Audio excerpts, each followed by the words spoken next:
Salut à tous et bienvenue sur KO Technique, votre émission consacrée aux arts martiaux et aux sports de combat. Dans cet épisode, on va conclure le karaté avec l'apparition de ce dernier dans les médias. Osha!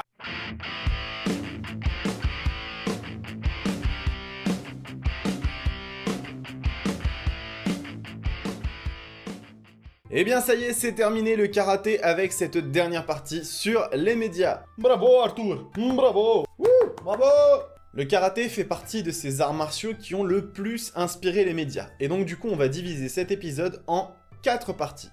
Les films, les jeux vidéo, les mangas, et pour finir, la littérature technique. Bah, et la musique alors? La peinture? La sculpture? Écoutez messieurs, je n'ai rien contre toutes ces formes d'art, mais concentrons-nous sur des choses que l'on peut trouver sur le net. Et nous allons donc commencer cette partie sur les films par un classique, à savoir Karate Kid. Il était difficile de ne pas parler d'un film qui a marqué toute une génération et sans doute ouvert le genre à beaucoup d'autres films. Karate Kid nous raconte l'histoire du jeune Daniel et de sa mère Lucille, mère veuve, qui partent s'installer tous les deux en Californie car elle y a trouvé un emploi. Rapidement, les ennuis vont débarquer et Daniel va chercher à apprendre des moyens pour se défendre. Il s'avère que Miyagi, le jardinier, semble être un maître en karaté et Daniel va donc aller le voir pour lui demander de lui enseigner cet art martial. Karate Kid est un film qui traite de façon plutôt humoristique le karaté, et il est vrai que d'autres films à l'époque avaient des combats qui étaient beaucoup plus réalistes que ce dernier. Néanmoins, ça reste quand même un film qui a marqué une époque, une génération, et je ne peux que vous encourager à le regarder.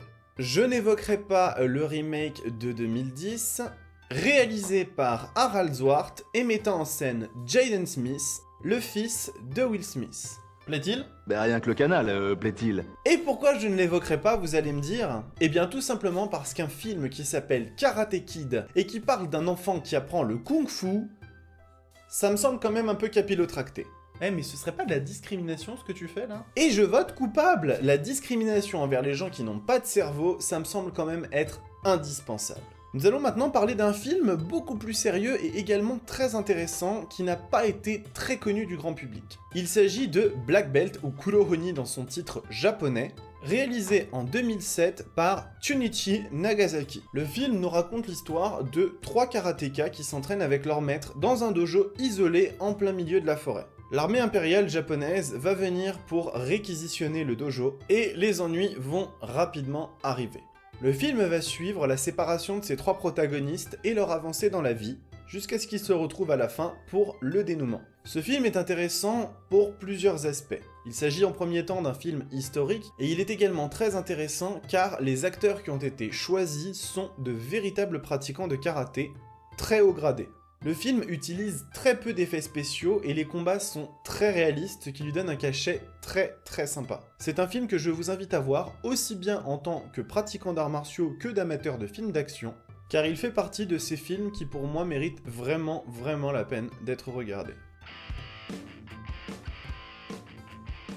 Eh bien nous allons maintenant passer aux jeux vidéo. Le jeu vidéo est évidemment un des meilleurs supports pour représenter des arts martiaux, et quel meilleur genre dans le jeu vidéo pour faire ça que les jeux de combat. Nous allons donc commencer par la série Tekken, et plus particulièrement le personnage de Jin Kazama. Ce dernier est un membre de la famille Mishima, fils de Kazuya et petit-fils de Heihachi. Et l'arrière-petit-fils de Jinpachi. Oui, c'est vrai. La particularité de ce personnage est que pendant les 3 premiers épisodes de la série Tekken, il pratique le karaté traditionnel Mishima, soit celui de son père et de son grand-père, mais arrivé au 4e épisode, il commence à se remettre en question et décide de se tourner vers le style de sa mère, le karaté Kazama, ce qui va entraîner un changement dans sa façon de combattre. Ce style-là sera beaucoup plus inspiré d'un style full contact comme le Kyokushinkai. Nous allons maintenant parler de la série Street Fighter, et plus précisément les personnages de Ryu et Ken, qui sont très fortement inspirés de karatéka. En effet, le kimono ou dogi que porte Ryu est typiquement un dogi de karaté. Certaines techniques dans Street Fighter font véritablement penser à des techniques de karaté, mais il est indéniable que d'autres arts martiaux ont été utilisés pour finaliser ces personnages-là. Bon, c'est vrai ça, c'est dans quel art martial qu'on apprend à faire des boules de feu? Une autre licence de jeu de combat qui utilise également les styles d'arts martiaux de façon beaucoup plus définie et exacte est la série King of Fighters. Ici, le personnage de Ryu Sakazaki pratique un karaté appelé le karaté Kyokugen. Même si l'on voit toujours des boules de feu et des techniques un peu fantaisistes, on se rapproche beaucoup plus des mouvements que l'on verrait dans le karaté traditionnel. Finalement, nous allons conclure cette partie sur le jeu vidéo en parlant de Virtua Fighter. Virtua Fighter est une série de jeux de combat en 3 dimensions qui est assez ancienne et qui a su évoluer petit à petit pour devenir aujourd'hui le jeu de combat le plus technique qui soit. C'est également sans aucun doute la simulation de jeu de combat la plus réaliste qui soit. Et le personnage qui nous intéresse ici s'appelle Jean Koujo et est un karatéka français. Ici, pas de chichi, 99% des mouvements que l'on va voir sont de véritables mouvements de karaté, et vous n'allez pas voir de Hadoken, de Shoryuken ou de choses de ce genre-là.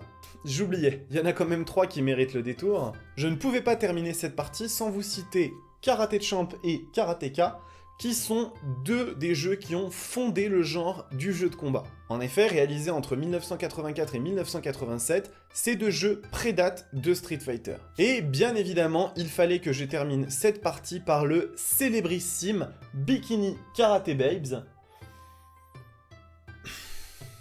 Je pense que tout est dit. Moi, tu sais, moi j'ai une Vénus, hein. Je suis sûr que je te tue avec ma Athéna, viens on se frite. Allez, je vous assure, je les laisse s'exprimer pour le bien de la vidéo. Eh bien, nous allons maintenant passer à la partie des mangas. Les mangas font partie également de ces médias qui sont énormément utilisés pour populariser les arts martiaux. Nous commencerons ici par un manga qui s'appelle Baki Son of Ogre, qui n'est pas à proprement parler un manga sur le karaté, mais plutôt sur les arts martiaux en règle générale. Il dépeint la vie du jeune Hanma Baki qui cherche à devenir le plus fort de tous les combattants. Il est vrai que le synopsis est cliché. Ici, le personnage qui va nous intéresser s'appelle Doppo Orochi, c'est le président de l'association de karaté la plus connue dans l'univers de Baki, et qui arrive assez fréquemment à faire des choses un petit peu incroyables. Doppo Orochi est un personnage intéressant car il est à la fois très charismatique mais en même temps un peu foufou, et la base qui a été utilisée pour sa création est encore une fois Masutatsu Oyama, le créateur du Kyokushinkai. Non mais sérieux mec, arrête de parler de Kyokushin tout le temps, les gens ils vont croire que t'es complètement biaisé. Baki est un manga un peu barré, il est vrai, avec des personnages qui ont des proportions totalement démesurées, voire même à certains moments des muscles qui n'existent pas dans la réalité, mais c'est un manga très plaisant qui se lit très bien et que je ne peux que vous conseiller. Nous allons maintenant parler d'un manga dont le nom m'a demandé plusieurs prises avant de le prononcer correctement. Il s'agit de Shijo Saikyo no Dechi Kenichi, aussi connu en anglais sous le nom History's Strongest Disciple Kenichi, et qui nous raconte l'histoire de ce jeune lycéen qui a du mal à se faire des amis, et qui va finir un jour par débarquer dans un dojo, abritant en son sein 5 maîtres d'arts martiaux tous aussi puissants que complètement barrés, et dont l'un d'entre eux, Shio Sakaki, est un pratiquant de karaté, qui a la particularité d'être un 100e dan. Alors Kenichi, ça fait partie de ces mangas qui utilisent des choses un petit peu surnaturelles comme le ki, mais la base va être très ancrée dans la réalité des arts martiaux, et pour le karaté par exemple, beaucoup de techniques vont être utilisées et qui sont vraiment des techniques de karaté. Ça fait également partie de ces shonen très plaisants à lire, et je vous encourage à y jeter un œil, un de ces 4. Et nous allons maintenant terminer sur un manga qui n'est consacré quasiment qu'au karaté, puisqu'il faut bien, et ce dernier s'appelle Karate Shokoshi Kohinata Minoru, qui nous raconte l'histoire, encore une fois, d'un jeune lycéen, oui je sais, les pitchs sont plutôt bateaux dans les mangas, qui est à la base gymnaste, et qui va décider un jour de rentrer dans un dojo de karaté pour apprendre ce dernier. Minoru est un manga qui est aussi dans le côté un peu humoristique, mais qui va également aller chercher des éléments très réalistes du karaté. Et même si les noms des styles sont inventés, quasiment toutes les techniques qui sont dedans sont des techniques que vous pouvez retrouver sans mal dans un combat. Et bien nous allons maintenant terminer cet épisode par la partie concernant la littérature technique.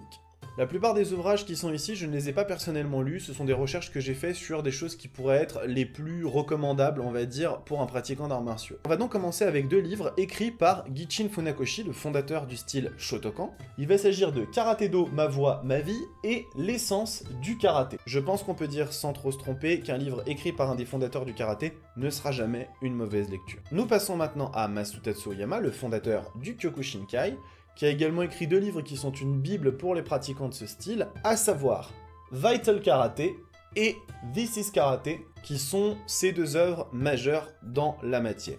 Et nous terminerons encore une fois avec du produit local, avec 2 livres écrits par Maître Henri Play, les Chroniques martiales de Henri Play, qui sont un recueil en fait d'articles qu'il a publiés tout au long de l'histoire du magazine Budo Magazine, et qui sont regroupés dans un condensé au format livre, et bien évidemment l'art sublime et ultime des points de vie et des points vitaux, qui, s'il n'est pas un ouvrage concernant le karaté, est néanmoins indispensable pour quiconque pratique des arts martiaux. Eh bien ça y est, le karaté c'est terminé avec ce dernier épisode. Comme d'habitude, si ça vous a plu, n'hésitez pas à mettre un pouce bleu en bas de la vidéo, à vous abonner à ma chaîne si vous aimez les arts martiaux et les sports de combat. La prochaine partie va concerner le taekwondo et lorsqu'on arrivera à la fin de cette dernière, je mettrai en ligne des sondages qui vont vous permettre de choisir vous-même votre prochaine discipline. En attendant, je vous dis à très bientôt, pratiquez des arts martiaux et des sports de combat. Os!